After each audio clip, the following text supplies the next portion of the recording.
The stagecoach smelled of dust, sweat, and cheap whiskey. For 3 days, Eleanor had breathed this air, feeling it settle into the very weave of her gray wool dress, a fine grit on her tongue. Each lurch and shudder of the wheels over the rutted trail was a jolt not just to her bones, but to the fragile resolve she had pieced together back in Ohio. Outside, the world was a canvas of brown and pale blue, a prairie so vast and unyielding it seemed to swallow the light. There were no gentle, rolling hills here, no familiar maples turning to fire in the autumn sun. There was only the endless empty horizon and a wind that never stopped its mournful song. She was 30 years old, a fact that sat on her like a shroud. Not the gentle aging of a woman settled and loved, but the sharp, brittle aging of disappointment. She kept her hands folded in her lap, her gaze fixed on the shifting landscape, careful not to meet the eyes of the other passengers, a portly salesman whose breath soured the air, and a young couple who held hands and whispered, their faces alight with a future Eleanor could no longer imagine for herself. They looked at her, when they thought she was not watching, with a mixture of pity and curiosity. A woman alone, traveling west. They likely invented stories for her. A widow, perhaps, or a schoolteacher destined for some lonely outpost. They would never guess the truth, a truth so simple and so damning it had scorched her life to the root. The word followed her, a shadow she could not outrun. Barren. The rattle of the coach window was the sound of Dr. Miller's throat clearing in his stuffy Boston parlor. He had smelled of pipe tobacco and peppermint. He had peered at her over his spectacles, his expression not unkind, but clinical, as if she were a piece of faulty machinery. The womb, Mrs.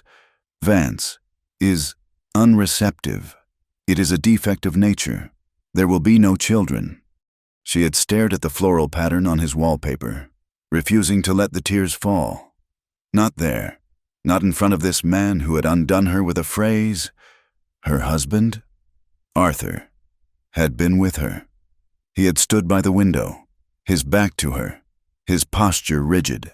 He had not taken her hand on the walk home. He had not spoken a word. The silence in their house that night was louder than any argument they had ever had.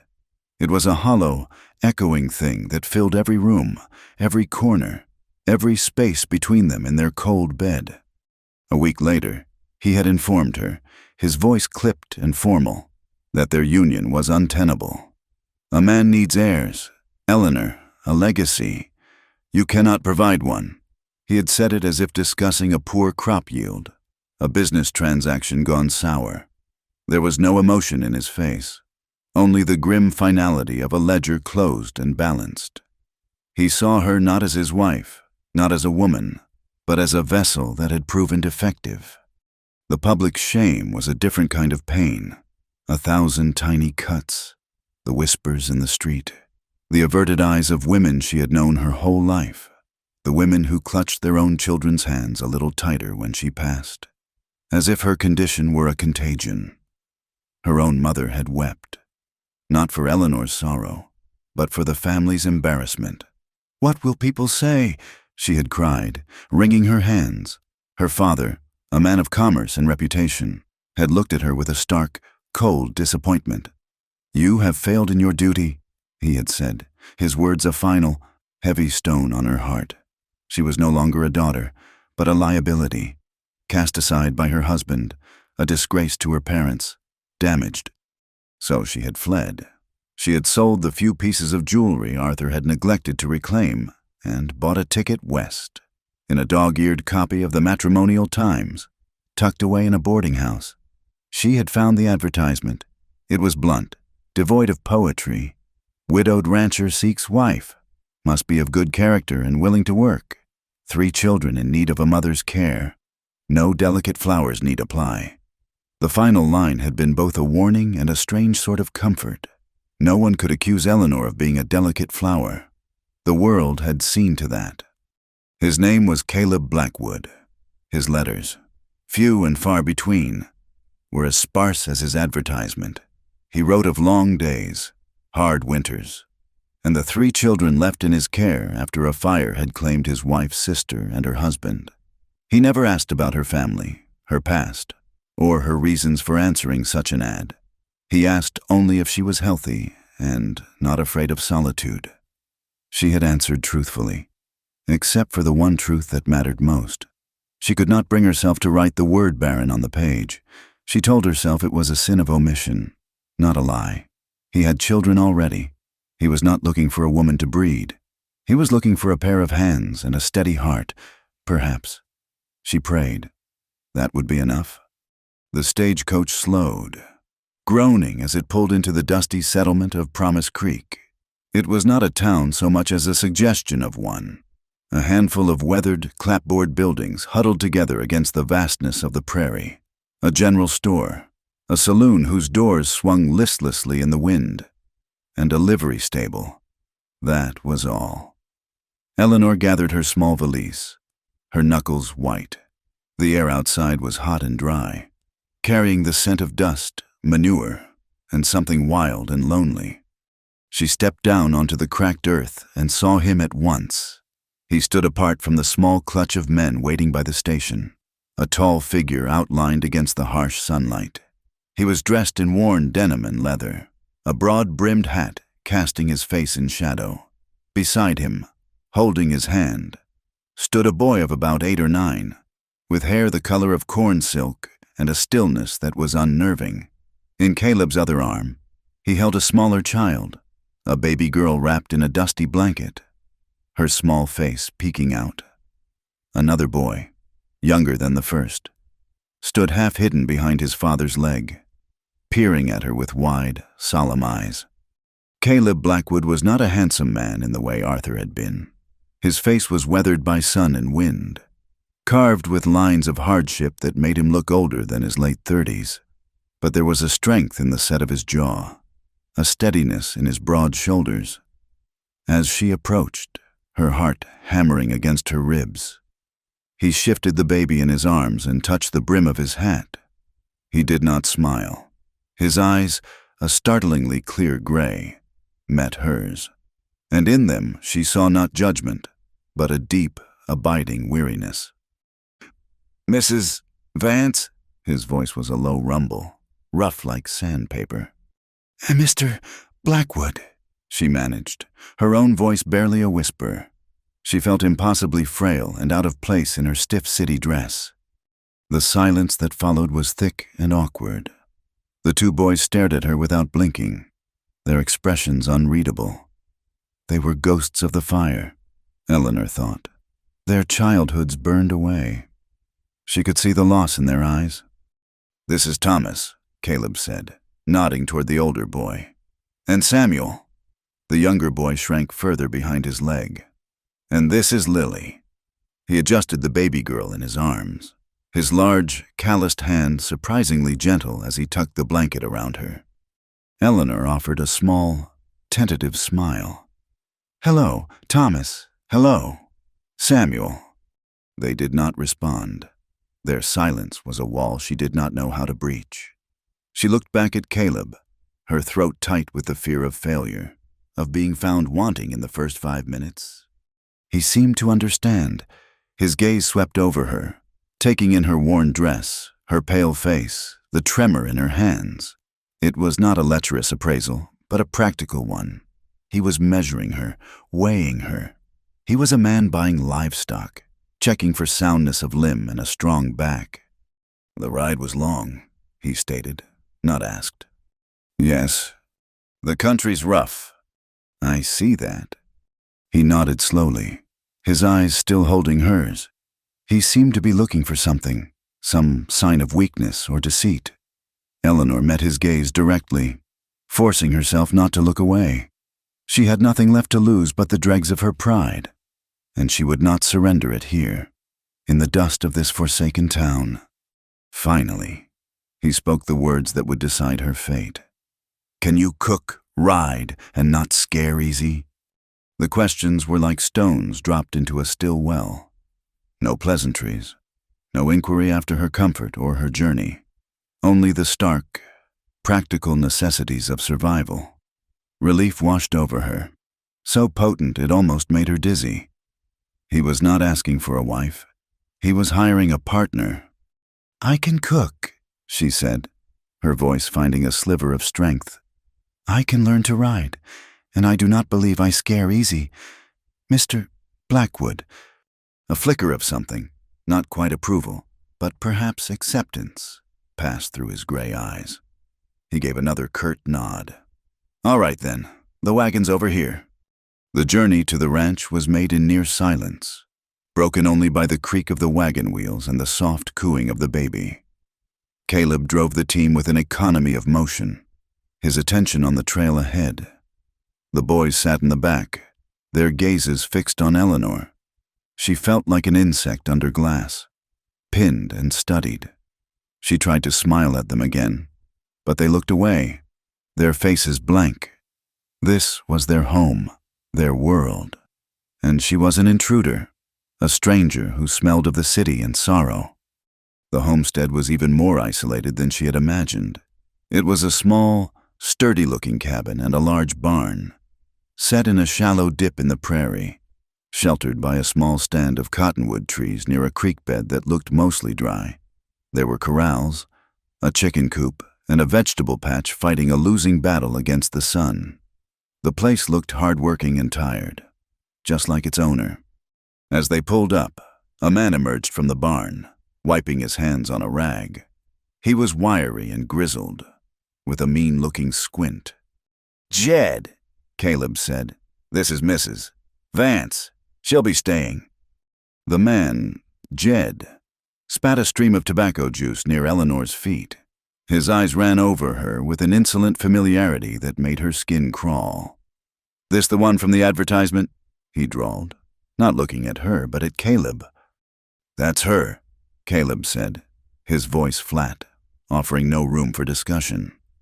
He lifted the children from the wagon and turned to Eleanor. "The house has 2 rooms. The children sleep in one. You'll take the other." "And you?" she asked, her voice small. "I sleep in the barn," he said, and the finality in his tone left no doubt that this was how it would be. He was not her husband. He was her employer, her protector, perhaps, but he would not be sharing her bed.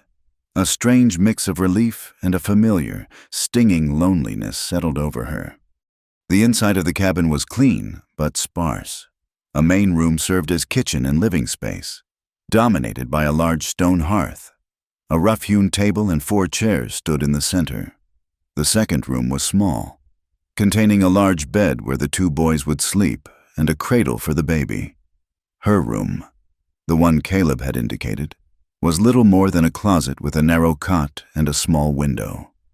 There was no privacy, no door to close, only a threadbare curtain separating her space from the main room. The first night was the hardest of her life. She cooked a meal of salt pork and beans, which the boys ate in their customary silence, their eyes downcast. Caleb ate quickly, his gaze distant. After the meal, he disappeared toward the barn without a word. Eleanor was left with the children, the silence, and the suffocating sense of her own inadequacy. She cleaned the dishes, her movements stiff and uncertain. She did not know how to be a mother. She did not know the rhythm of this house, the unspoken rules that governed this broken family. Later, as she lay on her narrow cot, the sounds of the house were alien to her. The sighing of the wind through the eaves, the cry of a distant coyote, the soft, troubled breathing of the children in the next room. She could hear Jed and another ranch hand talking outside by the corral. Their voices were low, but the wind carried their words to her window. "Can't believe he went and bought himself a mail order," one voice said, "and that one looks like she's seen a ghost." "Heard she's damaged goods," Jed's voice replied, laced with a casual cruelty. "Word from the station master is she's some city woman run out of town, the kind that can't have kids. Caleb's just looking for a housekeeper he don't have to pay wages to." Eleanor closed her eyes, a familiar, cold shame washing over her. Damaged goods. The words echoed the scorn of her past, the judgment she had traveled 2,000 miles to escape, only to find it waiting for her here. She pulled the thin blanket tighter around her, choosing silence. She had learned long ago that fighting back only invited more ridicule. Her worth, she knew, would not be proven with words. It would have to be earned in sweat and calluses. The landscape itself seemed to agree. It was a character in this stark drama, a reflection of her own inner world. The soil was dry and cracked, thirsty for a rain that never seemed to come. The wind was a constant, merciless force, stripping the leaves from the cottonwoods and scouring the paint from the cabin walls. It was a land that did not nurture. It endured. Like her, it was barren, a place of sorrow and survival, where life clung on by a thread, beautiful in its tenacity but achingly lonely. The next morning, she rose before the sun, her body stiff and sore. She found Caleb by the corral, wrestling with a broken fence post. A section of the wire fence was down. The wood splintered. She stood for a moment, watching him. He worked with a grim determination, his muscles straining. She could have retreated to the safety of the kitchen, to the woman's work she understood. But something inside her, a stubborn piece of pride that had not yet been extinguished, refused to let her. She walked over, her worn city shoes crunching on the dry ground. "I can help," she said. Caleb stopped, turning to look at her. His expression was unreadable. He glanced at her soft hands, her clean dress. "This ain't Boston parlor work." "I am aware," she said, her chin lifting slightly. He stared at her for a long moment, then gave a slight shrug and turned back to the fence post, a silent acquiescence. She picked up a loose coil of wire and began to pull it taut, mimicking his movements. The wire was sharp and unforgiving. It bit into the soft flesh of her palms, and within minutes, she felt the sting as her skin broke. She ignored it, wrapping the wire around the new post. Her teeth gritted against the pain. Splinters from the rough wood worked their way into her fingers. She kept working, her breath coming in ragged gasps, sweat beading on her forehead and tracing clean paths through the dust on her cheeks. Caleb worked beside her, saying nothing. He did not offer help or advice. He did not tell her to stop. He simply watched her, his gray eyes missing nothing. Not the blood welling on her palms, not the tremor of exhaustion in her arms, not the fierce, desperate set of her jaw. He was testing her. She realized he was letting the land test her, and she would not fail. They finished as the sun climbed higher, casting long shadows across the yard. Eleanor's hands were a raw, bloody mess. They throbbed with a pain so intense it made her feel faint. But the fence was mended. It was a small, ugly thing, but it was whole. She had helped make it so. That night, the exhaustion was a physical weight, pulling her down into a deep, dreamless sleep. She was woken hours later by a sound, a thin, reedy wail from the other room. The baby, Lily, was crying. Eleanor lay still for a moment, listening. She heard one of the boys stir and mumble, but the crying continued. Caleb would not hear from the barn. Slowly, she rose from her cot and padded into the main room.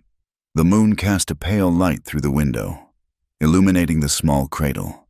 Lily was fussing, her tiny fists balled up, her face red. Eleanor hesitated. She was a stranger to this child, but the crying was a sound of pure, helpless need.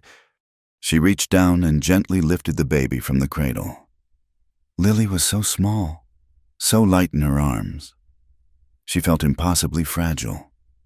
Eleanor held her close, rocking her gently, humming a tune she did not realize she knew, a lullaby from her own long-forgotten childhood. The baby's cries began to subside, turning into small, hiccuping sobs. She nestled her head into the crook of Eleanor's neck, her small body warm and trusting. Eleanor stood there in the moonlight, holding this child that was not hers, in a house that was not hers, her bloody hands cradling a life she could never create. A profound, aching sorrow washed over her, so sharp it stole her breath. It was the grief for the children she would never hold, the life she would never have. But as she looked down at the sleeping baby in her arms, another feeling flickered within her, small and fragile as a candle flame in the wind. It was not hope. Not yet. It was something quieter, a possibility. She carefully placed Lily back in her cradle, tucking the blanket around her small shoulders. She watched her for a long moment, then whispered into the quiet dark of the cabin, the words a secret meant only for herself and the sleeping child. "I can't give birth, but maybe I can still be something." The days bled one into the next, marked not by the calendar, but by the rising and setting of a relentless sun. Eleanor's life found a new, harsh rhythm, one dictated by necessity and endless labor. She rose in the pre-dawn chill, the floorboards cold beneath her bare feet, and stoked the embers in the hearth back to life. Her hands, once soft and accustomed to needlepoint, were now perpetually chapped and stained, the blisters on her palms turning to thick calluses. She learned the heft of a cast-iron skillet, the sharp smell of lye soap, the rhythm of a butter churn. The work was a brutal teacher, offering its lessons in the form of burns on her forearms from the wood stove and aches deep in the muscles of her back from hauling buckets of water from the creek. She learned to milk Bessie, the farm's placid brown cow. The first few attempts were a clumsy failure, her fingers fumbling, earning her a patient but reproachful look from the animal and a face full of dust when the cow swished its tail. Caleb had watched her from the corral fence, his face impassive. He offered no instruction, just let her struggle until, through sheer, frustrated repetition, she found the right pressure, the right cadence, and was rewarded with a thin, hissing stream of warm milk into the pail. It was a small victory, but it felt monumental. It was a secret language she was learning, the language of this land, spoken through effort and endurance. She tended to the children with a quiet, desperate consistency. She mended the holes in Samuel's trousers, washed Lily's soiled linens until her knuckles were raw, and ensured there was always a hot meal on the table, even if it was just cornmeal mush and molasses. The boys still held their silence like a shield. Samuel would watch her with his wide, wary eyes, flinching if she moved too quickly. Thomas remained a ghost at the edge of the room, his gaze fixed on some distant point only he could see, a world away from the dusty cabin. But slowly, imperceptibly, the wall of their grief began to show the smallest of cracks. Samuel started leaving his carved wooden animals in a neat row on the table for her to see. Lily, now accustomed to her touch, would reach for her with chubby, demanding hands, her gurgles a balm to the cabin's oppressive quiet. With Caleb, the silence was different. It was not the hostile silence of the children, but a shared space built of caution and unspoken histories. They moved around each other in the tight confines of the cabin with a practiced awareness, a choreography of two people scarred by the world. Their moments of connection were fleeting and small, as fragile as a spider's web in the morning dew. A brief meeting of eyes across the dinner table as she refilled his cup of coffee, the brush of his fingers against hers as he handed her a hammer to hold while he repaired a loose floorboard, a touch that sent a jolt of warmth through her. Once, after she had managed to bake a loaf of bread that rose properly, he had taken a piece, chewed it thoughtfully, and given her a rare, small smile that barely touched his lips but lit his gray eyes for a moment. "It's good," was all he said, but the words felt like a feast. They were two solitary planets, orbiting the same sun of responsibility, their paths crossing in brief, silent acknowledgments. Both knew the other was there, a steady presence in the vast emptiness, but neither dared to alter their course, terrified of collision, terrified of what it might break. The tentative peace of the homestead did not extend to the town of Promise Creek. When Caleb took the wagon in for supplies, Eleanor went with him. It was a mistake. The whispers were no longer behind her back. They were a low, constant hum, a swarm of insects she could feel but not see. The women in the general store fell silent when she entered, their eyes sliding over her with a mixture of pity and contempt before they turned away. The clerk, a man with a pinched face and watery eyes, served her with a curtness that bordered on hostile. One rancher, a big man with a florid face, refused to sell Caleb a breeding hog they had previously discussed. "I ain't doing business with a man who'd shame his dead wife's memory," the man said loudly. "For the benefit of the whole store, Mary was a good, God-fearing woman. She deserved better than you bringing this barren stray into her home." Eleanor froze, the sack of flour in her hands suddenly feeling impossibly heavy. Barren stray. The words hit her with the physical force of a slap. She could feel the color drain from her face, the familiar, sickening lurch in her stomach. Caleb's body went rigid. He took a slow, deliberate step toward the man, his hands clenching into fists at his sides. For a terrifying second, Eleanor thought he would strike him. The air in the store was thick with a violence that was almost visible. But then Caleb stopped. He looked from the man's sneering face to Eleanor's white, stricken one. With a visible effort, he unclenched his fists. "We'll take our business elsewhere," he said, his voice dangerously low. He took the flour from her numb hands, placed a few coins on the counter for their other goods, and guided her out of the store with a firm hand on her elbow. He did not speak on the long ride back to the ranch. The silence in the wagon was a living thing, filled with the ugly words that had been spoken, words that now hung in the air between them. A poison she was sure had ruined everything. The poison followed them home. A few days later, a buggy pulled up to the cabin. It was Reverend Miller, the town's preacher.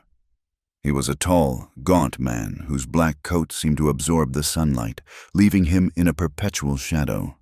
He carried a heavy Bible in one hand, holding it as if it were a weapon. He accepted a glass of water but refused a seat, choosing to stand in the center of the room, his presence dominating the small space. He made small talk about the lack of rain, his eyes roaming over the cabin, over the silent children, before they finally settled on Eleanor. "I have come on a matter of some spiritual concern. Mrs.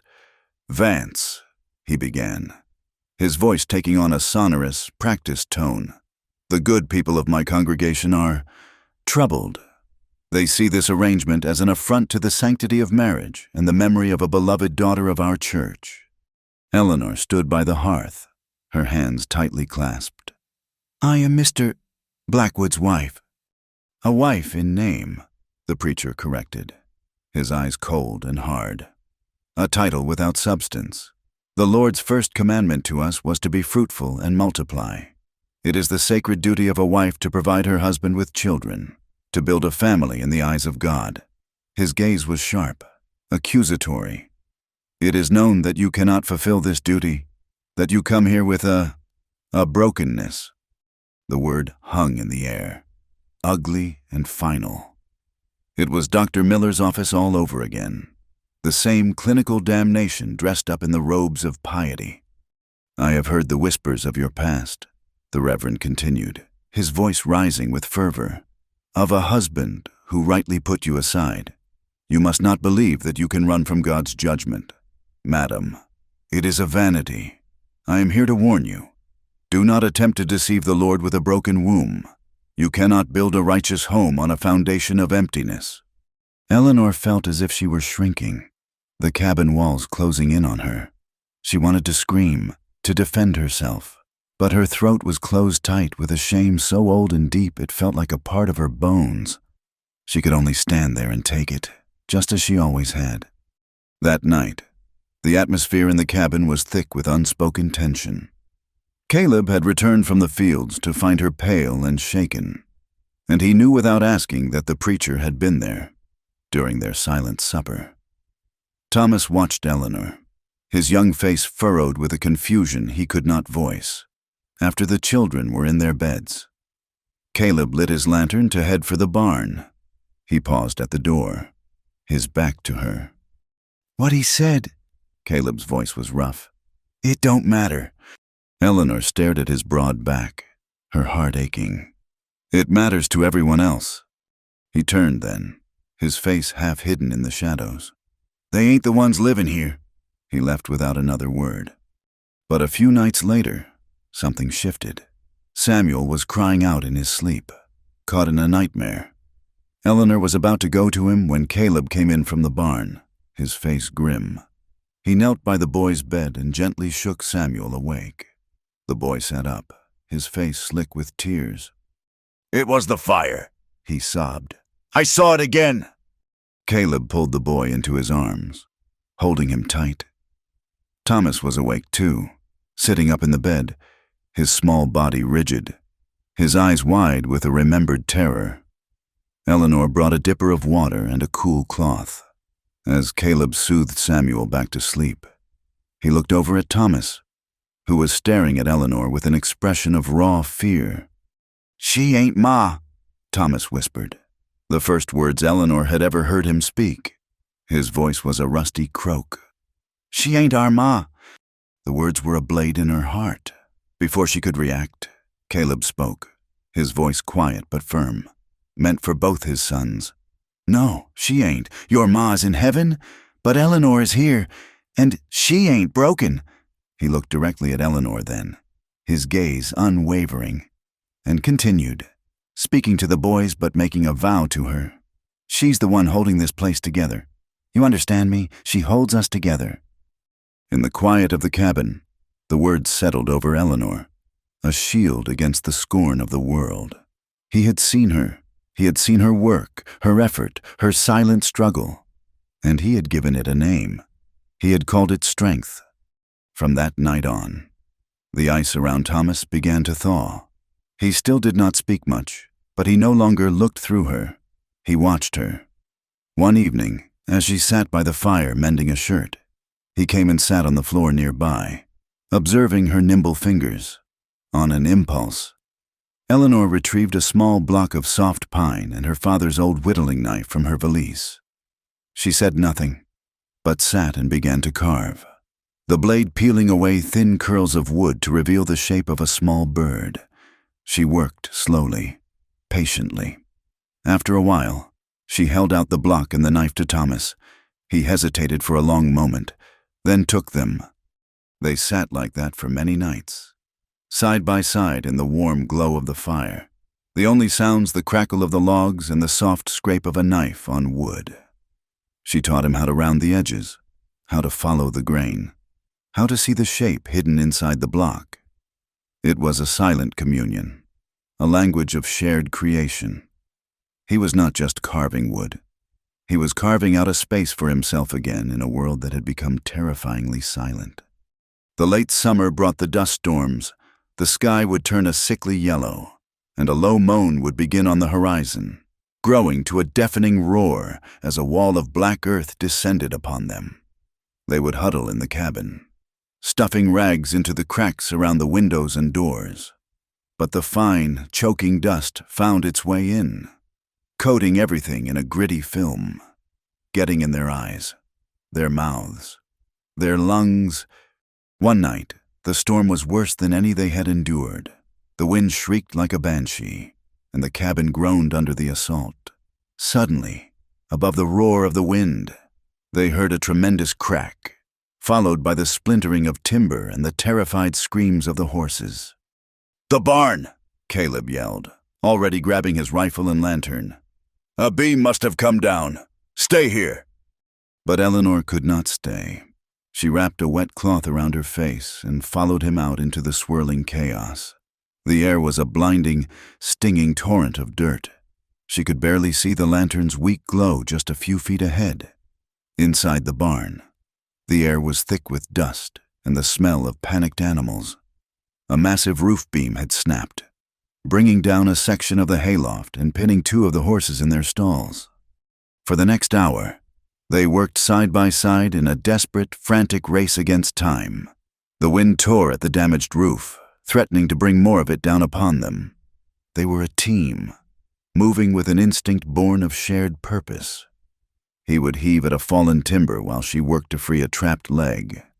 She tore strips from her own petticoat to stanch the flow of blood from a deep gash on one of the horse's flanks. They did not speak, could not have been heard if they tried. They communicated with hand signals, with shared glances in the flickering, dust-choked lantern light. They were covered in dirt, sweat, and the blood of the animals, their bodies straining, their muscles screaming in protest. Finally, they freed the last horse and led the trembling, injured animals out into the relative safety of the corral. The storm was beginning to abate, the wind easing its terrible howl. They stood for a moment, leaning against the fence, their chests heaving, their bodies trembling with exhaustion and adrenaline, in the chaos of pulling a final, heavy timber away. Their hands had met, his rough, calloused palm covering her smaller, scarred one. It was not a gentle or romantic touch. It was a point of contact between two people who had fought a battle together and won. It was a touch of shared grit, of survival. It was human. They did not return to the house until the first pale light of dawn was streaking the eastern sky. The storm had passed, leaving behind a world washed clean and eerily quiet. Eleanor was fetching water from the basin to clean the grime from her face when Caleb entered the cabin. He looked utterly spent, his face a mask of dirt, his shirt torn. She looked at him, at the weariness in his gray eyes, the lines of hardship etched around his mouth. In that moment, she knew she could not carry her secret any longer. It was a dishonesty that stood between them, a final wall in a world where they had just torn down so many others. Her voice, when she spoke, was a raw, trembling thing, barely more than a whisper in the quiet dawn. "Caleb." He stopped, turning to face her. She had to force the words out, each one a stone she had carried for years. "There is something you must know, something I should have told you." She took a ragged breath. "The preacher, he was right, about me." She watched his face, searching for the flicker of disgust, of disappointment, the look Arthur had given her. But his expression did not change. He just waited, his stillness an invitation for the truth. "I can't give you more children," she confessed, the words finally spoken. The ugliest, most shameful truth of her life laid bare at his feet. "I can't give you a son. I can't give you anything." He stood there for a long time, the gray morning light filtering into the room around them.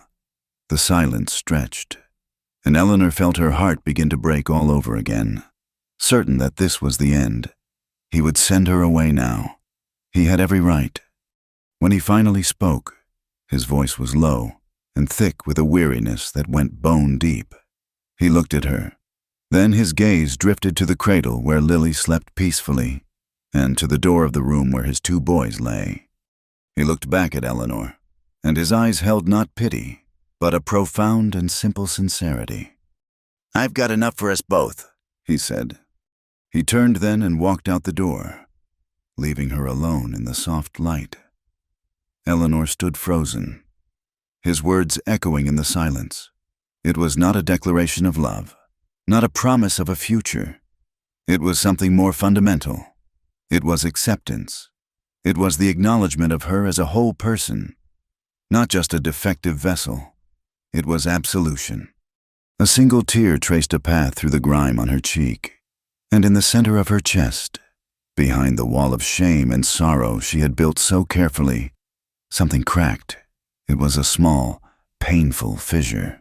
But through it, for the first time in a very long time, a quiet and unfamiliar light began to seep in. It felt like hope. After the brutality of the dust storms, the spring arrived like a quiet apology.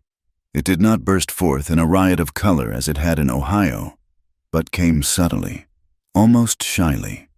A faint green haze appeared on the distant hills, and down by the creek, the cottonwoods unfurled tiny, silver-green leaves. The air, for the first time in months, smelled not of dust, but of damp earth and the promise of life. For Eleanor, the change was more than seasonal. It was a shifting in the landscape of her own soul. One morning, she took a spade and marked out a small, rectangular patch of earth near the front of the cabin, in a spot that caught the morning sun. The soil was hard and grudging, full of rocks and stubborn roots. She spent hours clearing it, her muscles burning, her hands blistering anew. Caleb watched her from the barn, his expression thoughtful, but he said nothing. When she was done, she took a small cloth bag from the bottom of her valise.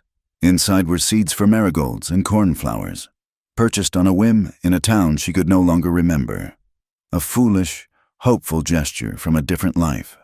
She planted them with a tenderness she had not allowed herself to feel in years, pressing each tiny seed into the reluctant soil, her heart whispering a silent prayer. This small plot was hers, a small rebellion against the emptiness, a declaration that even here, in this barren place, something beautiful might be coaxed to grow. Her confession after the storm had changed the silence between her and Caleb. The caution was still there, a fence of old hurts they were not yet ready to dismantle, but the space between them was now filled with a new, quiet understanding. He began to talk, not often, and never for long, but in fragments. Like pieces of a broken pot he was slowly reassembling. One evening, as they sat on the porch steps, watching the last of the sunlight bleed from the sky, he spoke of Mary, his late wife.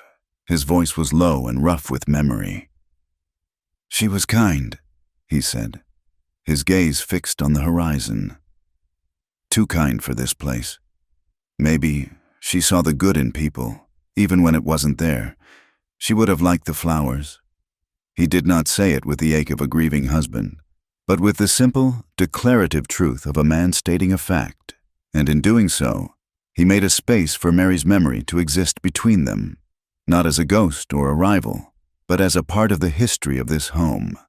Another time, while they were repairing a harness together, their hands working in tandem, he told her about the fire. "I was in town," he said, his voice tight, his knuckles white as he gripped the leather. "Should have been here. The whole place went up so fast, smoke thick as tar." He stopped, swallowing hard. "I pulled Mary's sister, Sarah, out, but I couldn't get back in for her husband, or for Thomas." He didn't have to finish. Eleanor could see it in his eyes, the image of the boy standing at the edge of the flames, watching his world burn down, a sight that had stolen his voice. "I carry that," Caleb finished, his voice barely a whisper. "Not saving them. It's a weight that don't ever get lighter." In his confession of guilt, Eleanor heard an echo of her own shame. They were both survivors of a different kind of fire, branded by what they had lost, by what they felt they had failed to do. She did not offer empty words of comfort. She simply passed him the awl, her fingers brushing his, and they continued their work, the shared silence now a form of communion. As the days grew warmer, so did the life inside the cabin. Eleanor's patient efforts with the children began to bear fruit.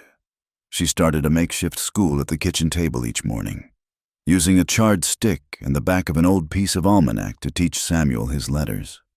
He was a quick study, his brow furrowed in concentration, and his rare, gap-toothed smile when he successfully wrote his own name was a greater reward than she could have imagined. She read to them in the evenings from the one book she had brought with her, a collection of fables. Thomas, who still rarely spoke, would listen intently, his hands busy with his whittling, his eyes following her as she read. She was no longer an intruder to them, but a fixed point in their shifting world. The day she turned 31 came and went without any notice from her.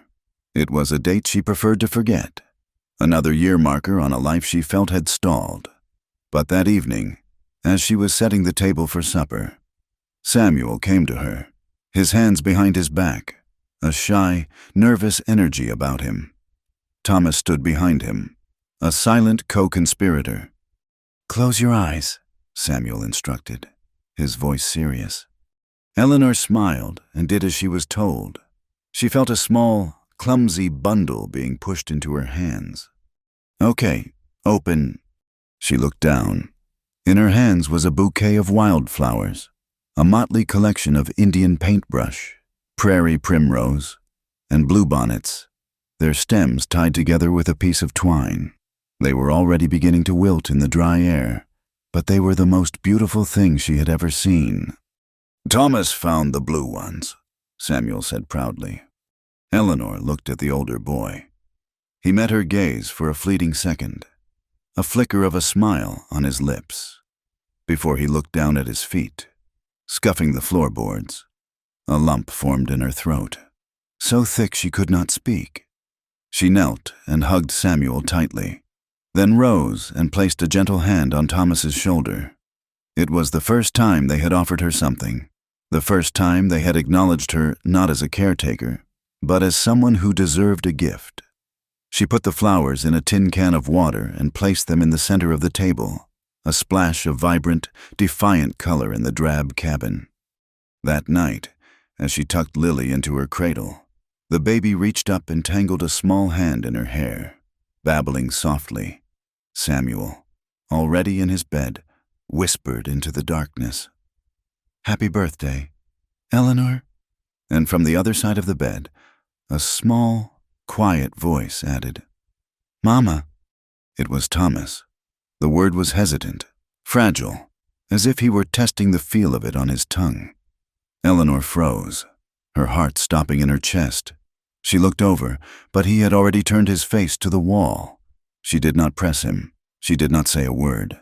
But the sound of it, the simple, sacred sound of that word, echoed in her soul.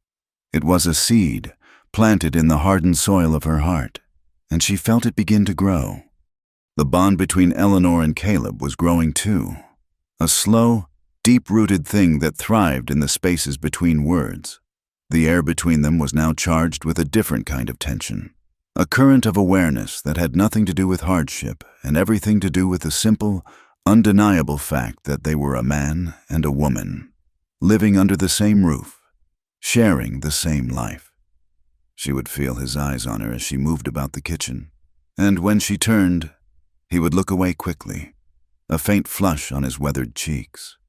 She found herself watching his hands as he worked, large, capable, surprisingly gentle hands that could calm a spooked horse or fix a child's broken toy. The desire, unspoken and unacknowledged, was a low hum beneath the surface of their days. It was a dangerous, fragile thing, and they both knew it. They had built a life, a functioning, careful partnership that held a family together. To give in to this other feeling felt like a risk, a tremor that could bring the whole delicate structure of their lives crashing down. One night, she was washing the dishes, her back to the room. He came to stand behind her to get a drink of water from the bucket. The space was narrow, and his arm brushed against her shoulder as he reached for the dipper. She stilled, her hands submerged in the warm, soapy water. He did not move away. She could feel the heat of his body, smell the clean, masculine scent of sun, sweat, and leather. He placed his free hand on the counter beside her, and his fingers gently touched her wrist, just where her pulse beat beneath the thin skin. It was not a possessive touch, but a question.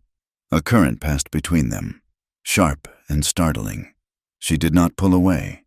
She leaned back ever so slightly. A silent answer. Her heart hammered against her ribs. He leaned in, and she could feel his breath in her hair. For a long, breathless moment, the world seemed to stop, the only sound the frantic beating of her own heart. Then, as if by a shared, silent accord, they both broke the spell. He stepped back, clearing his throat, his face a mask of conflict. She turned back to the dishpan, her hands trembling. They had stood at the edge of a precipice and decided not to jump. The fear of breaking what they had so carefully built was stronger than the longing to see what lay on the other side. A week later, the world reminded them just how fragile everything was. It began with a cough, a small, fretful sound from Lily's cradle. By evening, the cough had worsened, and her small body was hot to the touch. Eleanor bathed her in cool water, but the fever climbed. By midnight, Lily was burning up, her breaths coming in shallow, ragged gasps, a weak, pathetic mewling sound coming from her lips. Fear, cold and sharp, gripped Eleanor's heart. She had seen fevers like this before. They could take a child in a single night. Caleb stood over the cradle, his face a grim, pale sheet in the lamplight. He touched the baby's forehead, his hand looking impossibly large and clumsy against her tiny, flushed face. He swore, a low, savage sound under his breath. "I'm going to town," he said, his voice tight. "Doc Adams will have something. A tonic. Anything." Eleanor looked at the window. A hard rain had begun to fall, lashing against the glass, and the wind was howling. The creek would be rising. The ride to Promise Creek was treacherous on a clear day. In a storm like this, at night, it was madness. "Caleb, no," she pleaded. "It's too dangerous." "She won't last the night," he said, his voice raw. The look in his eyes was one of pure, paternal terror, the same terror she felt twisting in her own gut. He was not just afraid of losing this child. He was reliving the fire, reliving the helplessness of being too late. He would not be too late again. He was gone moments later, a ghost swallowed by the roaring darkness. Eleanor was left alone with the storm, the two sleeping boys, and the tiny, struggling life in the cradle. The night became a waking nightmare. Eleanor sat in a rocking chair, holding Lily against her chest, her own body a shield against the cold. She bathed the child's face and limbs with a damp cloth, whispering to her, begging her to fight. The hours crawled by, each one a lifetime. The rain hammered on the roof, and the wind rattled the window frames. But the only sound Eleanor could truly hear was the faint, desperate rasp of the baby's breathing. She sang to her, all the lullabies she knew, her voice cracking with fear and exhaustion. She sang until her throat was raw, in the dark, lonely hours before dawn, with the child limp and terrifyingly still in her arms. Eleanor began to pray. It was not the polite, memorized prayer of her childhood church.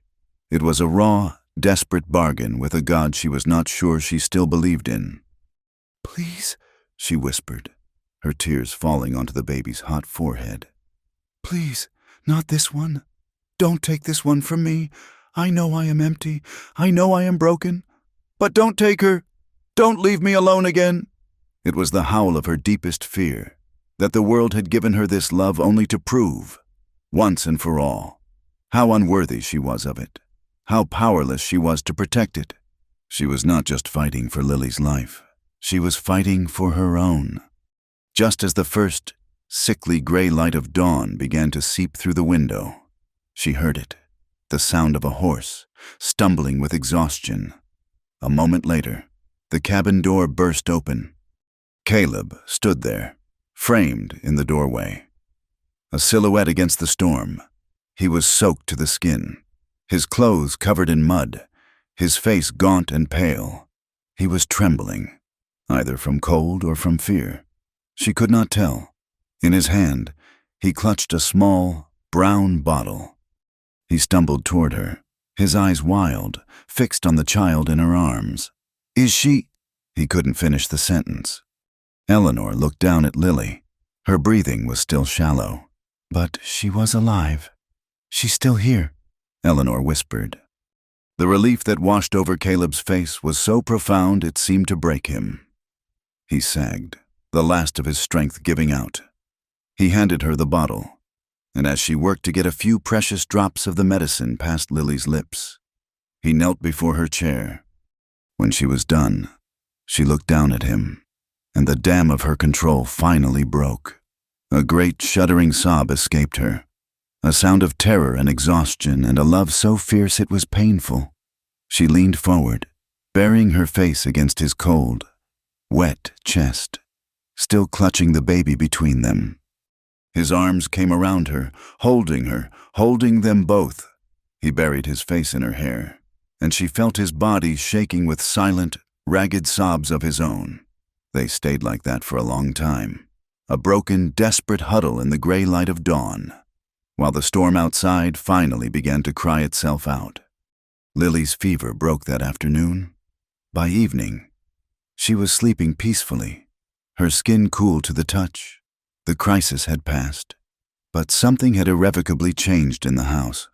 The fear of loss had burned away the last of their caution. leaving behind only the raw, undeniable truth of their feelings. That night, after the children were asleep, Eleanor found Caleb in the barn, tending to his horse, which had a deep cut on its leg from the brutal ride. The air was cool and clean after the rain, filled with the sweet scent of wet hay and earth. She came and stood beside him, taking a cloth and gently dabbing at the horse's wound.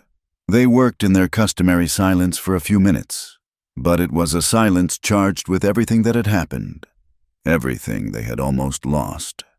He stopped his work and turned to face her. The lantern cast a warm, golden glow on his face, softening the harsh lines, illuminating the deep well of emotion in his eyes. He reached out and gently touched her cheek, his thumb brushing away a smudge of dirt. "You saved her," he said, his voice thick. "We saved her," she whispered. He looked at her, and in his gaze she saw it all. The gratitude, the respect, the fear, and something deeper, something that had been growing between them all these months. He lowered his head, slowly, giving her time to pull away. She did not. She tilted her face up to meet his. Their first kiss was not one of hungry passion or desperate need. It was a press of lips, a sharing of breath, a promise. It was quiet and solemn and deeply tender. It tasted of rain and salt and survival. It was the taste of coming home. When they parted, they simply looked at each other, their hearts too full for words. They didn't speak of marriage or duty, of yesterday's sorrows or tomorrow's uncertainties. In the quiet of the barn, with the scent of the rain-washed world around them and the sound of their children sleeping safely in the house, they needed no other vows. There was only love and staying, and that was more than enough. The kiss in the barn was not a key that unlocked a door to a new and easy life. It was more like a lantern lit in a dark room, illuminating the dust and the cobwebs, but also the sturdy beams and the solid floor. The landscape of their lives was the same, hard, demanding, and unforgiving, but they no longer navigated it alone in the dark. They now had the small, warm glow of each other to move toward. A fragile hope had taken root, but Eleanor knew, with the grim wisdom of experience, that the prairie wind was merciless to new and tender things. Their next trip to Promise Creek was a necessity. The flour sack was nearly empty, and they were low on salt and coffee. Eleanor approached the journey with a new, quiet resolve. She was Caleb's wife. These were her children. This was her life. The whispers of the townspeople were just noise, like the ceaseless wind. She braided her hair tightly, put on her plainest, most durable dress, and sat on the wagon seat beside Caleb with her back straight. Samuel and Thomas sat in the back, their whittled figures in a small sack between them. Lily was a warm, sleeping bundle in Eleanor's arms. She walked into the general store with her head held high. Mr. Gable, the proprietor with the pinched face, was measuring out beans for another customer. He looked up when she entered, and his eyes narrowed slightly, but he gave a curt nod. It seemed the memory of Caleb's quiet fury the last time they were here had left an impression.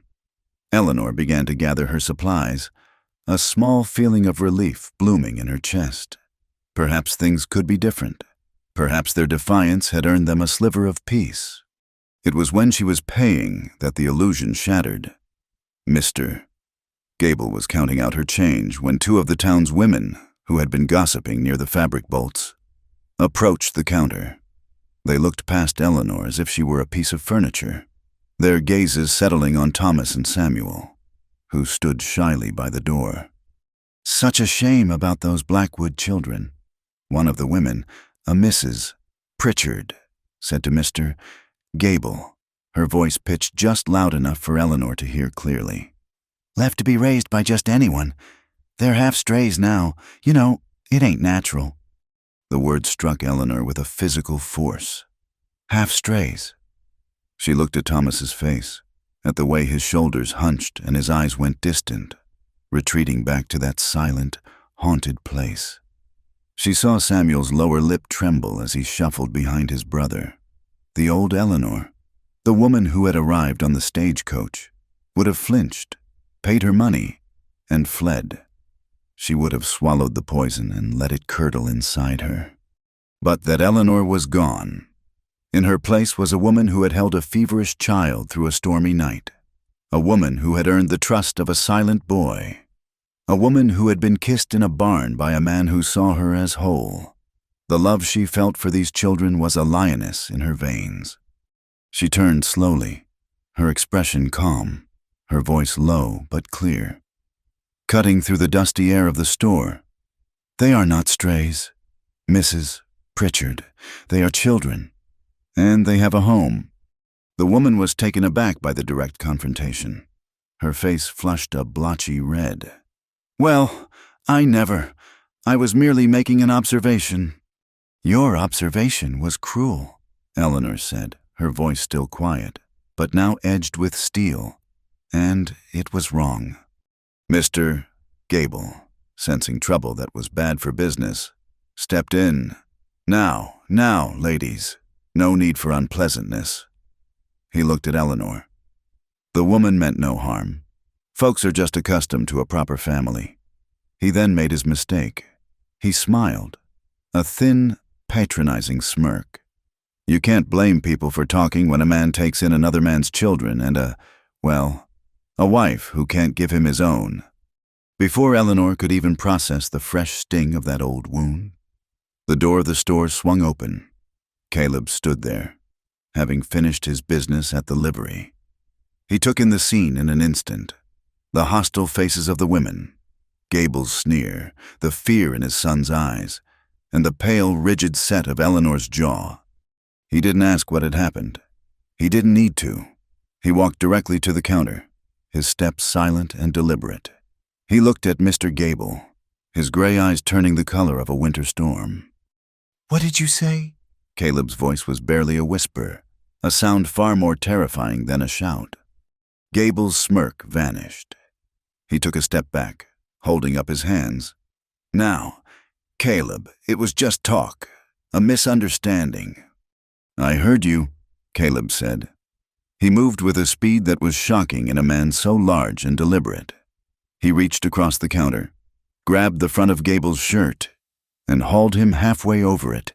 With his other hand, he drew back and struck the man once.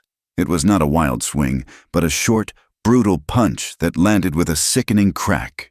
Gable crumpled to the floor behind the counter, groaning. The women shrieked. Samuel started to cry. Caleb stood over the counter, his chest heaving, his face a mask of cold rage.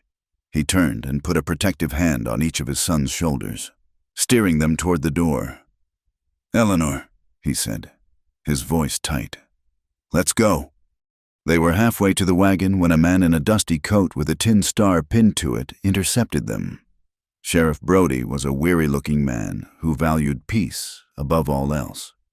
"Caleb," the sheriff said, his voice tired, "I can't have you breaking jaws in the general store, no matter how much Gable might deserve it." "He spoke ill of my wife and my sons," Caleb said, his voice still low and dangerous. "I'm sure he did." The sheriff sighed. "This town's full of gossip and hard feelings, but you are making things difficult. For yourself. And for her." He nodded toward Eleanor.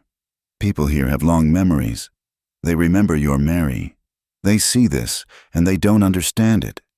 You're stirring up trouble where there doesn't need to be any." "I'm protecting my family," Caleb stated, as if it were the simplest, most obvious fact in the world. "Then protect them quietly," the sheriff warned, his voice hardening. "Or find another town to do it in. I'm giving you a warning. Caleb, both of you." He looked directly at Eleanor. "Mind your place, or the next time this happens, it won't be a warning." The ride home was heavy with a new kind of silence. The town was no longer just a place of whispers. It was a place of open hostility, a place where they were officially unwelcome. The true storm, however, had not yet broken. It arrived a few days later, in the form of a man on a fine-looking horse. a man whose clothes were too clean for this part of the country. Eleanor and the children were outside, feeding the chickens. When he rode up, Eleanor saw him first, and her blood ran cold. She recognized the arrogant set of his shoulders, the confident way he handled the horse. It was Arthur Vance, her husband, her former husband. He looked different, thinner, and there were dark circles under his eyes that spoke of too much whiskey and too many sleepless nights. But the sneer on his face was the same. He dismounted, his eyes sweeping over the humble cabin, the dusty yard, and the poorly dressed children with open disdain. Then his gaze settled on Eleanor. "Well, well," he said, his voice slurring slightly. "Eleanor, I had heard you'd run off to the savages, but I didn't quite believe it. It seems you've found a home more suited to your station, a dirt patch and a litter of strays." Thomas and Samuel shrank behind her, sensing the venom in the man's voice. Eleanor stood her ground, placing herself between him and the children. "What are you doing here, Arthur?" "Business brought me west," he said with a lazy wave of his hand. "My fortunes have shifted. I came into town and heard the most amusing story about a quiet rancher who'd ordered himself a barren bride. I knew it had to be you. Who else could it be?" At that moment, Caleb came around the side of the barn, a heavy axe in his hand from splitting wood. He stopped dead when he saw the stranger, taking in the scene, the fear on his children's faces, the protective stance Eleanor had taken, and the cruel smirk on Arthur's face. Arthur's eyes lit up with malicious glee. "Ah, and this must be the noble farmer, the man so desperate for a woman he'll take another man's leavings." He took a swig from a silver flask. "Tell me, Cowboy, does she cry at night? Does she tell you about the emptiness inside her? I can assure you, it's quite real. I had a doctor prove it." He laughed, a harsh, ugly sound. "She is a field where nothing will ever grow. A broken vessel. Utterly, completely useless." He said it all in front of the children. Thomas, old enough to understand the sting of the words, stared at Eleanor, his face a mask of confusion and pain. He was hearing his new mother, the woman who had taught him to carve, the woman who had brought life back into their home, being called useless, broken. Something inside Caleb snapped. The quiet, stoic man vanished, replaced by a creature of pure, primal rage. He dropped the axe. He did not rush. He walked toward Arthur, each step heavy with murderous intent. His face was devoid of all emotion except a terrifying, cold fury. Arthur's drunken confidence evaporated. He saw the look in Caleb's eyes and took a panicked step back. "Now, hold on," he stammered. "There's no need for—" Caleb's hands shot out and closed around Arthur's throat. He lifted him off his feet, slamming him back against the side of the wagon, the wood groaning under the impact. Arthur's face went from pale to red to a horrifying shade of purple. He clawed at Caleb's wrists, his eyes bulging, a choked, gurgling sound coming from his throat. Caleb was going to kill him. Eleanor knew it with a certainty that chilled her to the bone. He would snap his neck and not feel a moment's remorse. And in doing so, he would destroy himself, destroy them. He would be a killer, a hunted man, and their fragile home would be shattered forever. "Caleb, no!" she screamed. She ran to him, grabbing his arm. It was like trying to stop a rock slide. He didn't even seem to feel her. "Caleb, please, look at the children." He didn't waver. His grip tightened. In a last, desperate act, she threw herself between them, placing her small, trembling hand flat against Caleb's chest. "Stop!" she begged, her voice breaking. "For me, don't do this. He is not worth it. He is not worth us." Her touch, her voice, finally broke through the red haze of his rage. His gaze flickered from Arthur's dying face down to hers. He saw the terror in her eyes, the desperate plea. He looked over at his sons, huddled by the porch, their faces white with fear, with a final, guttural roar of fury. He released his grip, Arthur fell to the ground, gasping, choking, his hands at his bruised throat. Caleb stood over him, his chest heaving, his body trembling with the violence he had suppressed. He turned, grabbed Eleanor's hand, and pulled her toward the house, away from the man who was the ghost of her past.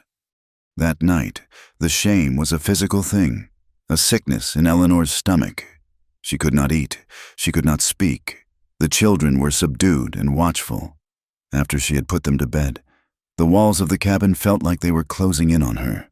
She had to get out. She ran from the house, not knowing where she was going, her only instinct to flee the humiliation, the memory of Arthur's words, the look of pity and confusion on the children's faces. She ran until her lungs burned and her legs ached, until she reached the small, trickling creek bank. She collapsed there, on the damp earth, and finally let the sobs come. Great, wrenching sounds torn from the deepest part of her soul. She cried for the woman she had been, for the hopes that had been crushed, for the public shame, for the private agony.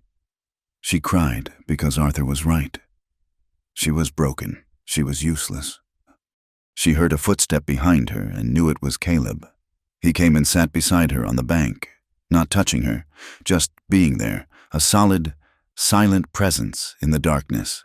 He let her cry until the storm inside her had passed, leaving only the shuddering aftershocks.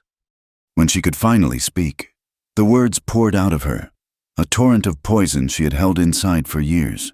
"He told you the truth," she whispered, her voice raw. "That's how it was.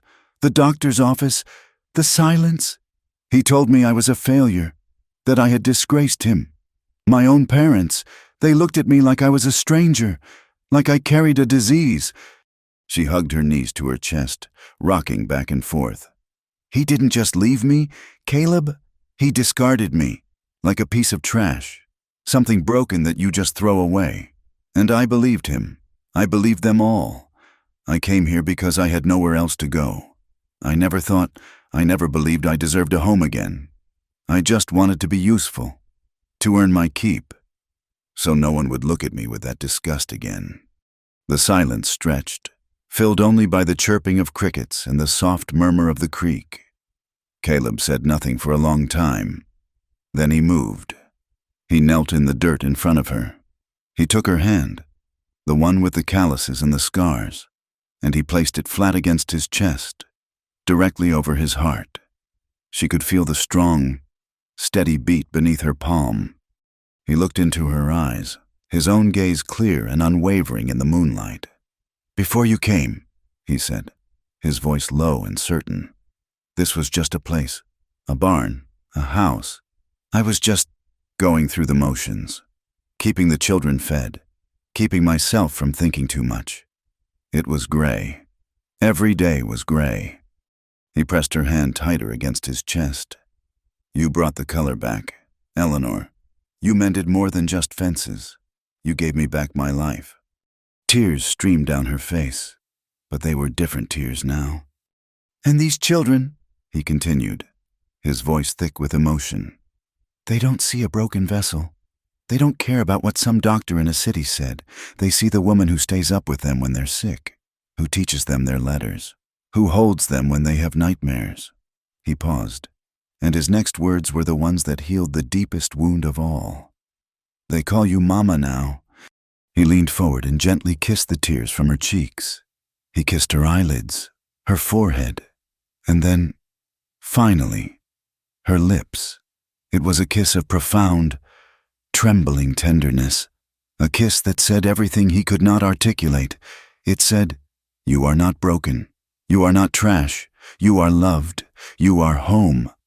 They made love for the first time that night, there on a blanket beneath the vast, open sky, with the stars as their only witnesses. It was not an act of desperation or conquest, but one of slow, reverent discovery. It was a mapping of scars, a healing of old wounds. It was a quiet, sacred act of two lonely, broken people making each other whole. The next morning, Eleanor woke wrapped in a blanket beside a sleeping Caleb as the sun crested the horizon. She felt real. For the first time, she felt like a real, solid person, not a ghost haunted by her own inadequacies. When she walked into the cabin, a tentative smile on her face. Samuel ran to her and wrapped his arms around her legs in a fierce hug. Thomas looked up from the table where he was arranging his carved animals and gave her a small, genuine smile. Lily, sitting on the floor, held up her arms, demanding to be held. And when Eleanor picked her up, the baby buried her face in her neck with a happy sigh and clung to her skirts when she put her down. That day, she decided to teach the boys to bake bread. She showed them how to mix the flour and water, how to knee-load the dough, pushing and folding, a rhythm of creation. They laughed as they got flour all over their faces and clothes, and as she watched them, their faces bright with joy, with Lily clinging to her leg, Eleanor felt a profound sense of peace settle over her.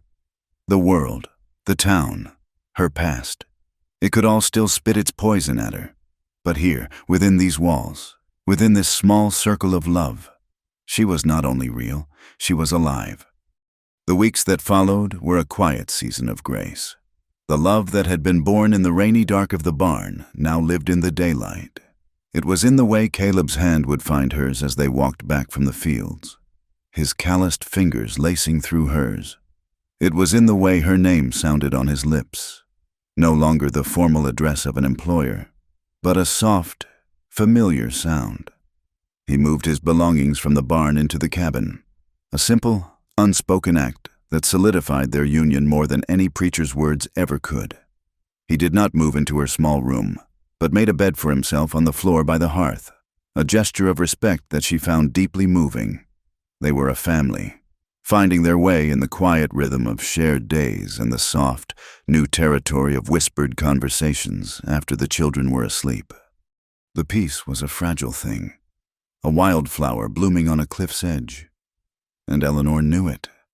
The world beyond their small patch of land had not changed. This knowledge was a low hum of anxiety beneath the surface of her newfound happiness. It was this anxiety that tightened in her chest when Caleb announced he had to ride into Promise Creek for seed and a new axe head.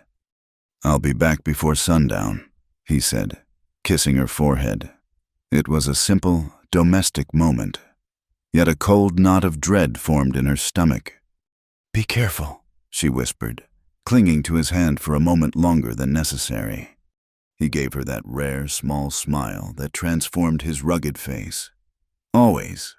She watched him ride out, a tall, solid figure against the vast blue sky, until he was just a speck on the horizon. The day passed slowly. She kept the children close, teaching Thomas how to repair a leather strap, helping Samuel with his letters, and singing to Lily as she churned butter. But her ears were constantly attuned to the distance, listening for the sound of hoofbeats. Sundown came, painting the sky in brilliant, agonizing strokes of orange and purple. Then twilight, a soft gray blanket that settled over the prairie, bringing with it the evening chill. Still, there was no sign of Caleb.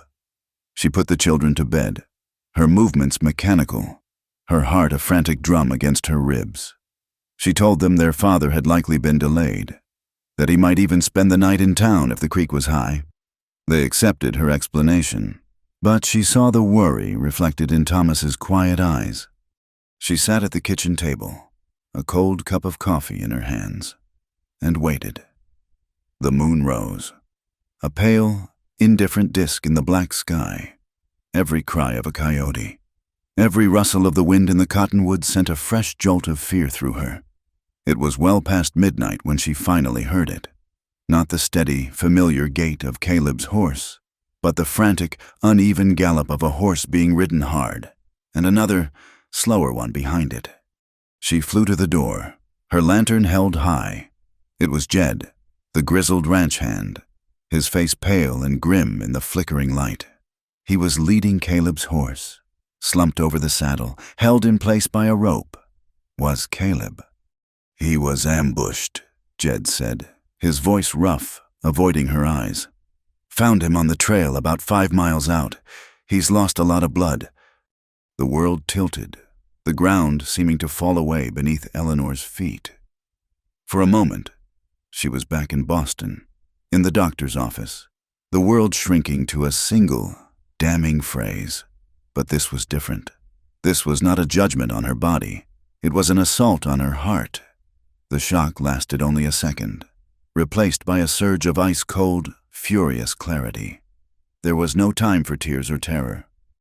"Bring him inside," she commanded, her voice steady, betraying none of the chaos inside her. "Put him on the table." Jed, stunned by her sudden authority, did as he was told. Together, they wrestled Caleb's dead weight from the horse and carried him into the cabin. They laid him on the rough-hewn kitchen table, and Eleanor's heart seized. His face was a waxy, unnatural white beneath the grime, his breathing shallow. A dark, ugly stain was spreading across his left side, just below his ribs. "Go to town," she ordered Jed, already tearing away Caleb's bloody shirt. "Get Doc Adams. Ride like the devil is on your heels." "Ma'am, it's a half-day's ride for that old man, even if he agrees to come out this far." "Go!" she snapped, her voice cracking like a whip. She turned and looked at him, her eyes blazing in the lantern light, and the man saw something in her face that made him stop arguing. He simply nodded and ran from the cabin. She was alone. She looked down at Caleb, at the ragged, bleeding hole in his side. A doctor would not make it in time. She knew that with a terrible certainty. If he was going to live, it would be up to her. The woman who had been afraid of her own shadow now faced the starkest of choices. She could let him die, or she could do the unthinkable. She worked with a frantic, focused energy. She stoked the fire until it roared, setting a large pot of water to boil. She pulled out the bottle of whiskey they kept for medicinal purposes, a sharp knife she used for butchering chickens, and her sewing needles. She woke a terrified Thomas and Samuel. "I need your help," she said, her voice calm and even, a lie to soothe their fear. "Your father is hurt badly. I need you to bring me clean cloths, all of them, and hold the lantern for me. Can you do that? Can you be brave for him?" They stared, their faces pale with shock, but they nodded, their fear momentarily eclipsed by the urgency in her voice. They moved to obey, their small hands trembling. She sterilized the knife and needles in the boiling water, then poured a generous amount of whiskey over the wound, ignoring Caleb's groan of pain. She took a deep breath, the acrid smell of whiskey and blood filling her senses. She handed a lantern to Thomas. "Hold this steady, right here. Do not look away." Then, with a prayer on her lips and ice in her veins, she probed the wound with the tip of the knife. Her hands, which had trembled when confronting a rude shopkeeper, were now surprisingly steady. She was not a wife or a mother in that moment. She was a surgeon, a warrior, fighting a desperate battle against death. She felt for the foreign object, her mind a blank slate of pure concentration. The children stood frozen, their small faces illuminated in the lantern's glow, watching in horrified silence. She felt the tip of the knife grate against something hard, the bullet, gently, painstakingly.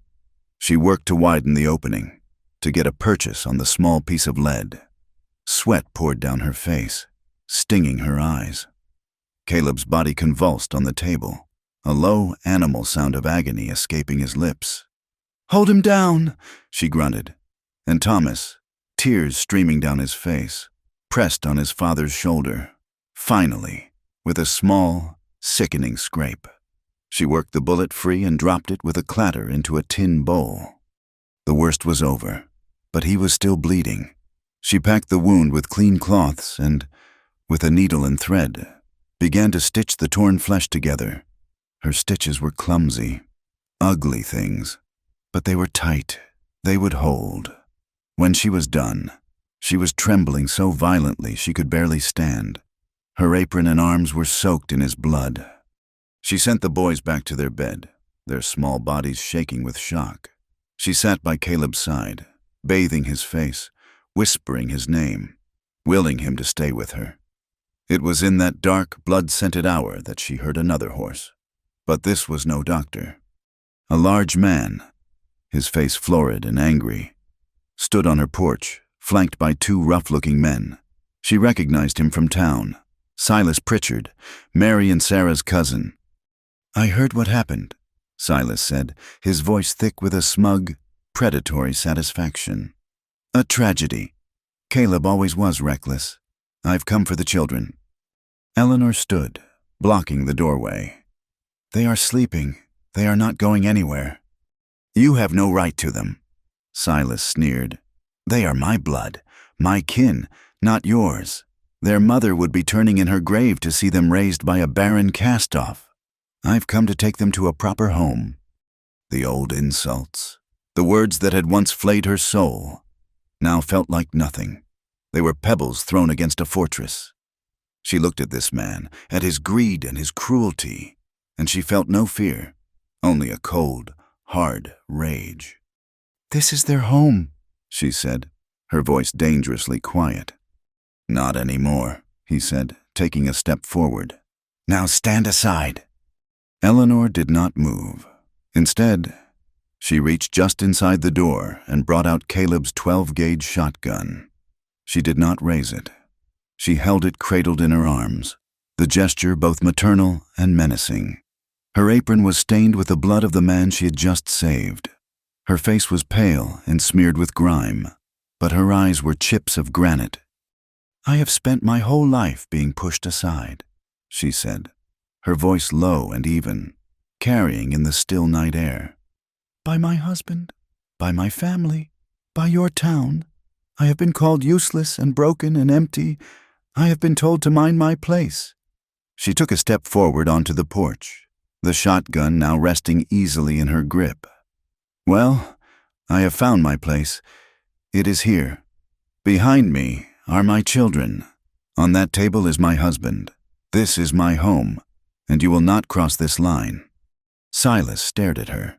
He saw not a frightened woman, but something elemental, a force of nature he did not understand. He looked at the shotgun, at the unwavering resolve in her eyes, at the blood on her apron, and for the first time, he felt a flicker of fear. He looked at his two hired men, who shuffled their feet, suddenly unwilling to test the strange, fierce woman on the porch.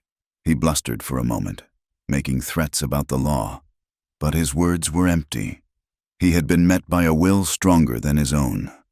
Cursing, he and his men mounted their horses and rode away into the darkness. Eleanor stood on the porch until they were long gone, the heavy shotgun a comforting weight in her arms. Only then did she allow herself to tremble. The days that followed were a blur of sleepless vigilance. Caleb did not die, but a fever took hold, a raging fire that threatened to consume him from within. Eleanor fought it with everything she had. She brewed willow bark tea to bring the fever down. She bathed his burning skin with cool water. She forced sips of broth and water between his cracked lips. She was alone. Jed did not return. No doctor came.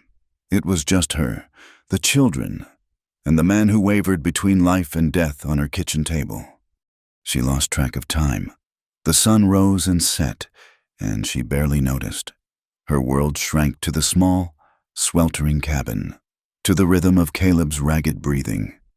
The children became her silent, solemn partners. Thomas, his face grim with a premature adulthood, would sit for hours by his father's side, replacing the cool cloths on his forehead the moment they grew warm.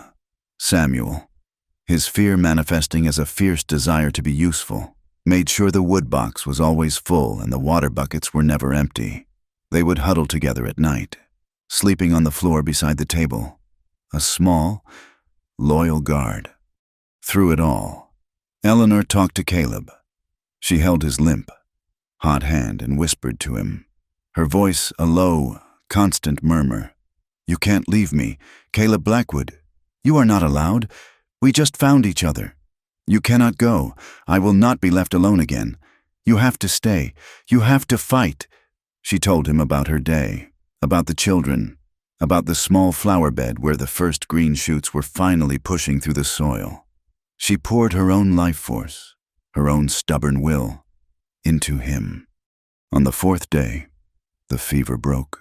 She woke from a fitful doze in her chair to find his skin cool, his breathing deep and even. The crisis had passed. She wept then, silent, racking sobs of pure, bone-deep relief. He woke 2 days later. His eyes fluttered open, unfocused at first, then slowly cleared. They found her, sitting beside him, her face gaunt, dark circles like bruises beneath her eyes. He tried to speak, but his voice was a dry croak. He tried to sit up, but had no strength. He looked at his bandaged side, at the unfamiliar surroundings of the cabin's main room, and then back at her. Confusion, then memory, then a dawning comprehension filled his eyes. He saw what she had done. He saw the exhaustion etched on her face, the evidence of her long, lonely fight, and for the first time since she had met him, the stoic, unbreakable cowboy began to cry. The tears were not loud or dramatic. They simply welled in his eyes and slid down his weathered cheeks, silent tears of pain, of fear, of a gratitude so profound it was humbling. Eleanor leaned forward and gently wiped the tears away with her thumb. She held his hand, her small, scarred palm covering his. He gripped her hand with what little strength he had, a desperate, clinging hold. "I ain't going anywhere," she said softly. It was a vow. It was the truest thing she had ever said. Word of what had happened trickled into town, carried by a passing trapper who had stopped at the ranch for water. The story grew with each telling. Some, like the Pritchards and their friends, doubled down in their scorn, whispering that the woman was unnatural, a witch who had brought violence and trouble with her. But others, the ones who understood the harsh realities of frontier life, saw it differently. They saw courage.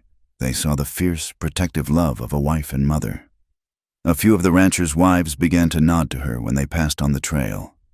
Doc Adams, when he finally heard the story, was said to have shaken his head and muttered, "Damnedest piece of field surgery I ever heard of. Woman's got more grit than a whole team of mules." One Sunday morning, a few weeks later, a familiar buggy pulled up to the cabin. It was Reverend Miller. He did not get out right away, but sat for a moment, watching. Eleanor was on the porch with the children. Caleb sat in a chair beside her, still weak and gaunt, but alive, his hand resting on her arm. She was leading the children in a simple song, her clear voice rising in the quiet morning air. Thomas and Samuel joining in, their voices hesitant but earnest. The preacher finally stepped down from his buggy. He approached the porch, his hat in his hands, his usual stern expression replaced by something softer, more humble. "Mrs. Blackwood," he said, his voice quiet. He watched as Lily toddled over to Eleanor and buried her face in her skirts, and as Thomas leaned his head against her shoulder. "I came to see how the patient was faring." "He is mending," Eleanor said, her voice polite but cool. The preacher nodded, his eyes on the scene before him. A man, a woman, and 3 children, bathed in the morning sun.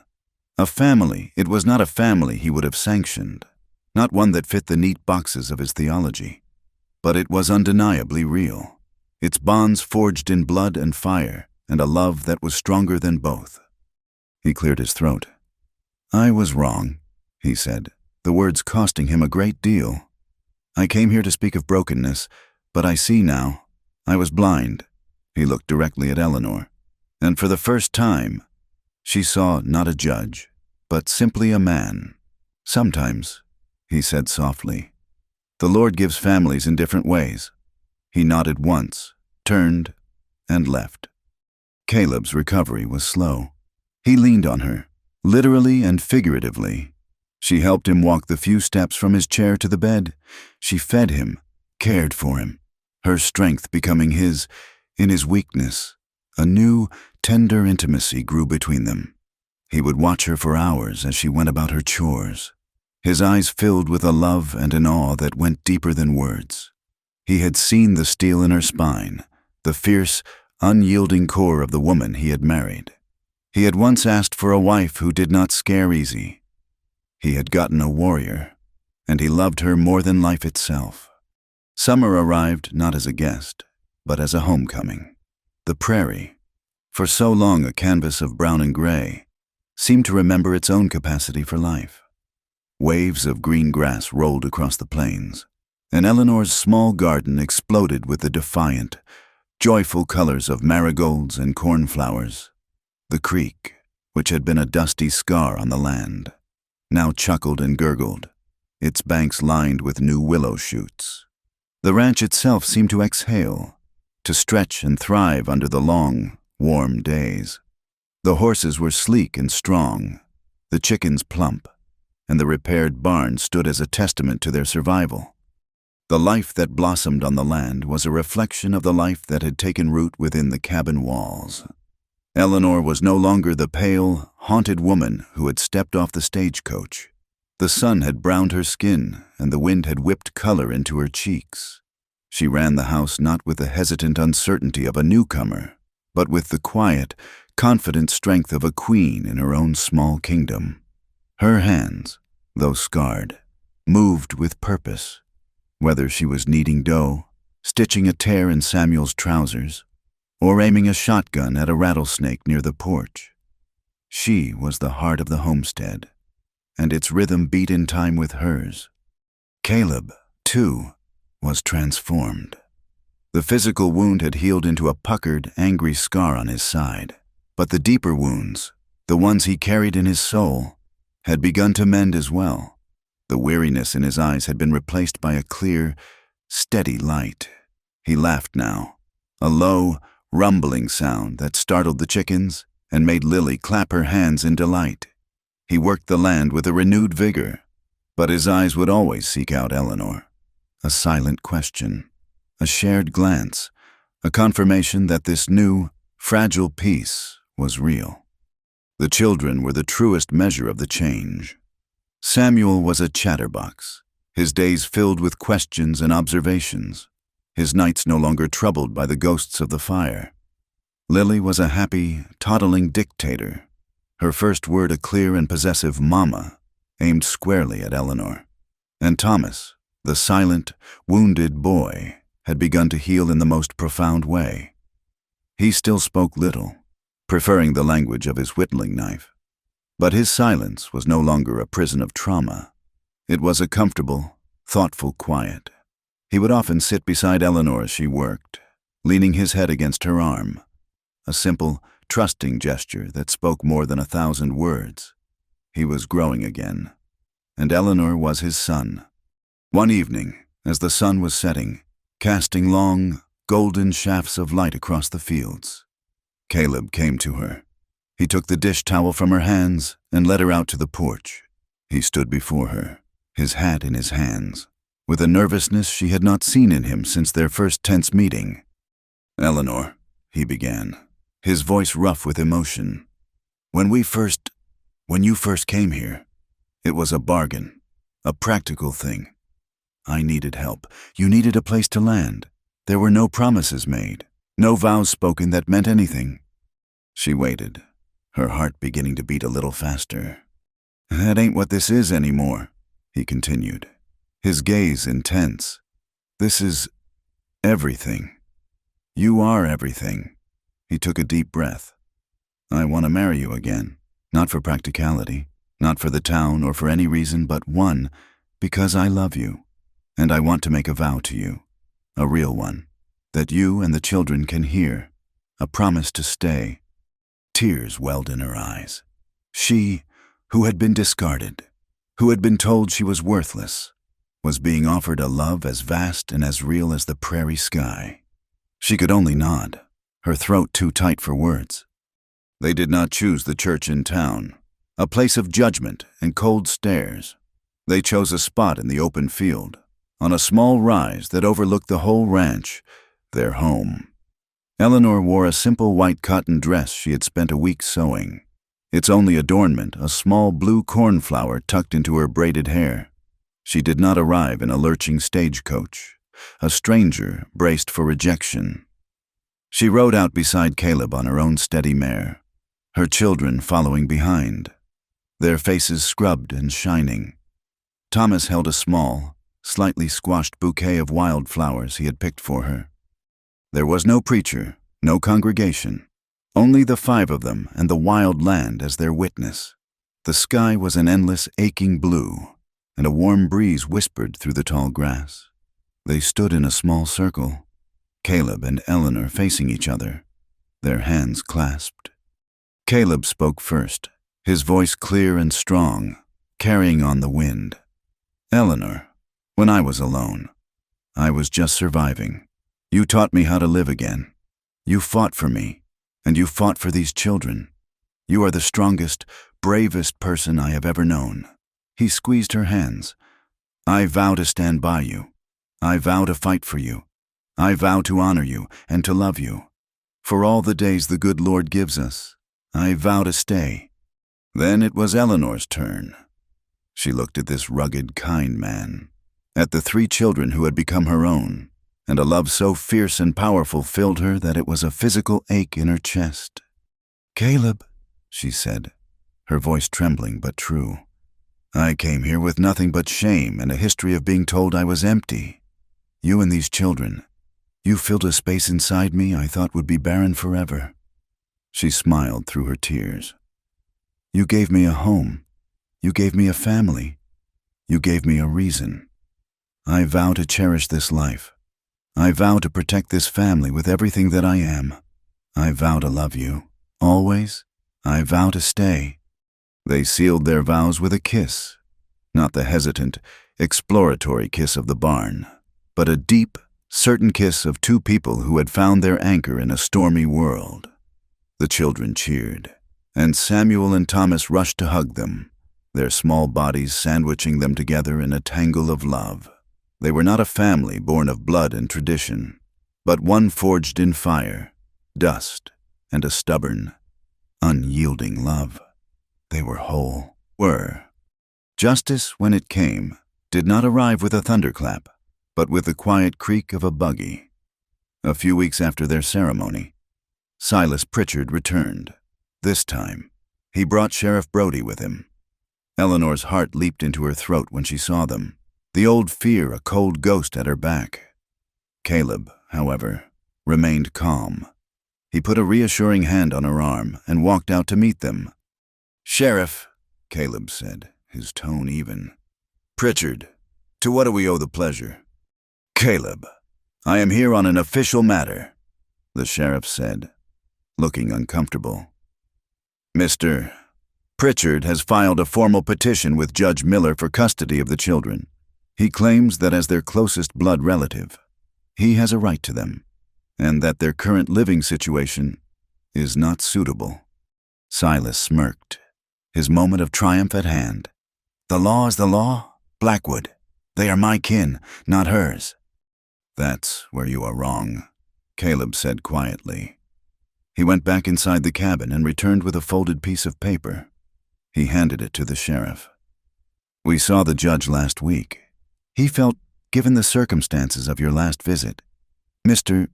Pritchard, that it was best to make things official." The sheriff unfolded the paper and read it. His eyebrows rose. It was a formal document, stamped with the county seal and signed by the judge himself, granting full and permanent legal guardianship of Thomas, Samuel, and Lily Blackwood to Caleb and his wife, Eleanor Blackwood. It noted Eleanor's heroic actions in saving Caleb's life and her clear devotion to the children as deciding factors.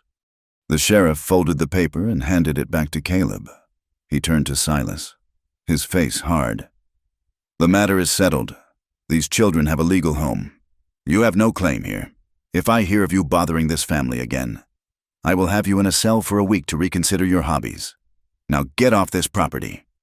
The smirk on Silas Pritchard's face dissolved into a mask of stunned, impotent rage. He sputtered, his face turning a deep, apoplectic red, but the sheriff's gaze was unyielding, defeated. He climbed back into his buggy and rode away, a bitter, irrelevant specter from a past that no longer had any power over them. Justice, Eleanor thought, was a quiet, satisfying thing. The story of their legal victory, coupled with the tale of Eleanor's bravery, cemented a new reputation for her in the county.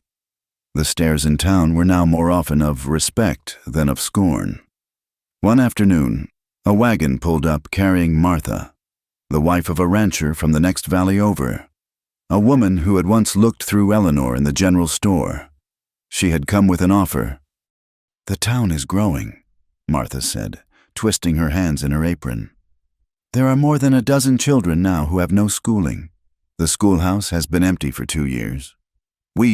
The other mothers and I, we were wondering if you would consider being the teacher."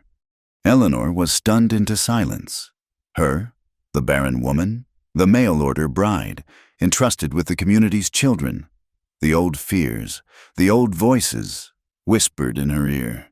"You are not good enough. You are a fraud. You are broken." She hesitated, a lifetime of insecurity rising up to choke her. I don't know," she stammered.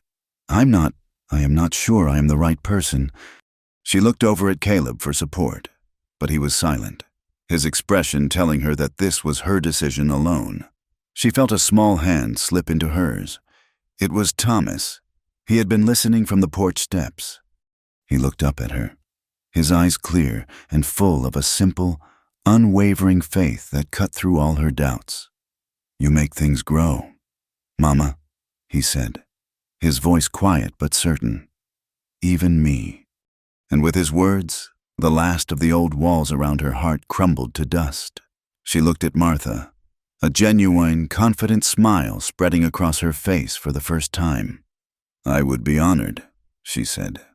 As summer softened into the golden light of autumn, a deep and abiding peace settled over Eleanor. It was not the giddy, breathless joy of a fairy tale, but something richer, more substantial. It was the peace that comes from knowing your own worth, from having a purpose. There were still hard days. The wind still blew. The land was still demanding. And the ache of the children she would never bear had not vanished entirely, but had softened into a gentle, wistolic melancholy. But now, it was balanced by the profound meaning she found in her life, the dignity of her work, and the deep, steady love that surrounded her. The land, it seemed, had one final test for them. A dry spell in late autumn left the prairie grass as brittle as tinder. One night, they were woken by a smell of smoke and a strange, orange glow on the southern horizon. A brush fire, and the wind was blowing their way. There was no time for thought, only for action. Caleb soaked blankets in the water trough while Eleanor roused the children and led them to the relative safety of the cleared creek bed. Then she was back, working beside him. A team forged into a single, efficient unit by years of shared hardship. They beat at the creeping line of flames with wet sacks, their faces black with soot, their lungs burning. The roar of the fire was a living thing, a hungry beast that devoured everything in its path.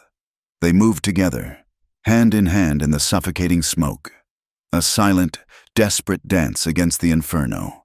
They fought until their muscles screamed and their bodies were numb with exhaustion. And together, they saved their home. That night, after the fire had passed, leaving a blackened, smoking scar on the edge of their property, they stood in the doorway of the children's room. The three of them were asleep, huddled together in the big bed, their faces peaceful in the soft moonlight. They were safe. They were home. Eleanor watched them, her heart overflowing with a love so vast it felt as if it might break her open.